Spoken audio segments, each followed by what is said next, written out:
In this guide, I'm going to show you guys how to play Roblox on your PS4 or PS5. Let's get started. First, from your console home screen, navigate to the PlayStation Store. Once you are there, go to the search icon at the top right corner and search Roblox. When Roblox appears in your search results, select it. On the Roblox store page, you'll see a button that says Download or Add to Library. Go ahead and select it. The game will begin downloading and installing automatically on your console. Once the installation is complete, find the Roblox icon on your PlayStation home screen and launch the game. You'll be taken to the Roblox startup screen. If you already have a Roblox account, simply tap Sign In and enter your account details.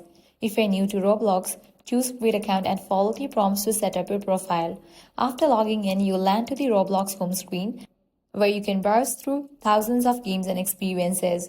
Just pick any game that catches your interest, click play and jump right in, and that's it. You are now ready to enjoy Roblox on your PS4 or PS5. If this guide helped you out, do not forget to like, share and subscribe.